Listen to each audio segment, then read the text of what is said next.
नमस्कार आदाब। मैं शम्स तबरेज़ सियासत में आपका स्वागत करता हूं।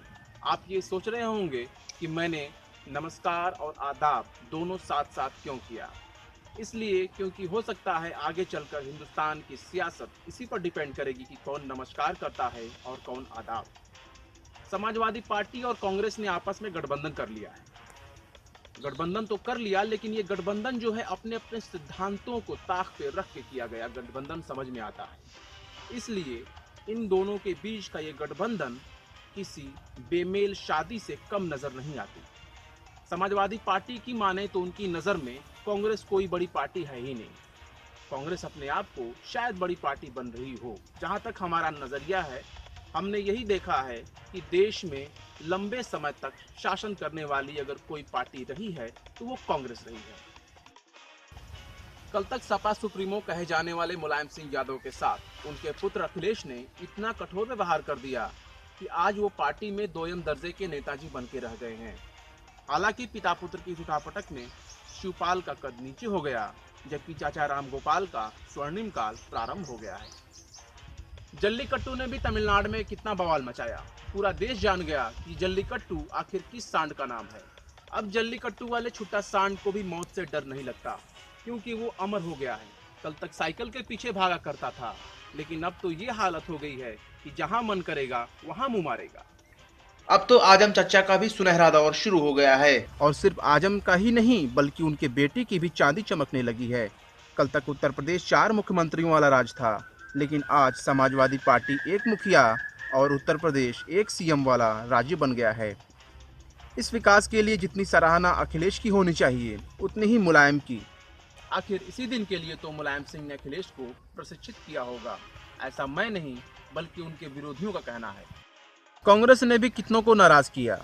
कभी उत्तर प्रदेश का एक जाना माना और दमदार चेहरा माने जाने वाली रीता बहुगुणा जोशी को कांग्रेस ने नाराज कर दिया। दिल्ली की रण से पराजित शीला दीक्षित को यूपी का सीएम कैंडिडेट घोषित करके कांग्रेस ने बहुतों को नाराज कर दिया। ठीक उसी तरह जैसे टिकट की उम्मीद में नाकाम होने वाले बगावत को उतारू बीजेपी कार्यकर्ता मुर्दाबाद के नारे लगा रहे हैं। कांग्रेस की नाखुश राजनीति में रीता चाची का तो कुछ नहीं बिगड़ा। कल तक वो पंजा छाप थी, लेकिन आज वो कमला पसंद हो गई हैं। लेकिन सारे के किराए पर मोदी जी ने पानी फेर दिया। कांग्रेस ने 27 साल यूपी बेहाल का नारा क्या घूम घूम कर लगाया। खाट पर खाट बिछाए, लेकिन मोदी जी के बढ़ते कद को देखकर मानो कांग्रेस की खाट खड़ी हो गई। कांग्रेस को कल तक सबसे पापी दिखने वाली समाजवादी पार्टी अब दूध में नहाई दिखने लगी है, और कांग्रेस को अखिलेश से बेहतर सीएम दूर दूर तक कोई दूसरा दिखाई नहीं देता। बेचारे शीला चाची भी क्या करे। कल तक अखिलेश के विकास वाले दावों में लाखों खामियां खोजने वाली कांग्रेस को अखिलेश के विकास का प्रचारक बनना पड़ रहा है।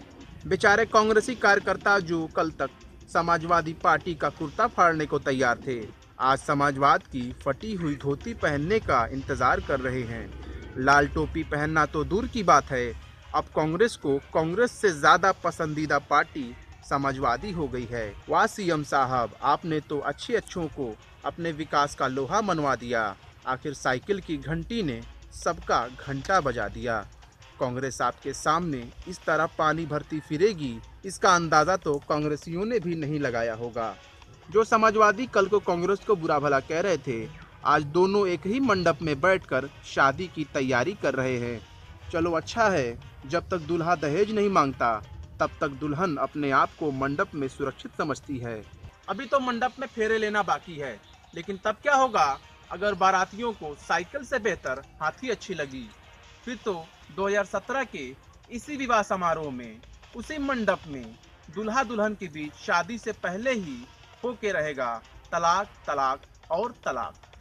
लखनऊ से वीडियो जर्नलिस्ट फिरोज अहमद के साथ शम्स तबरेज सियासत।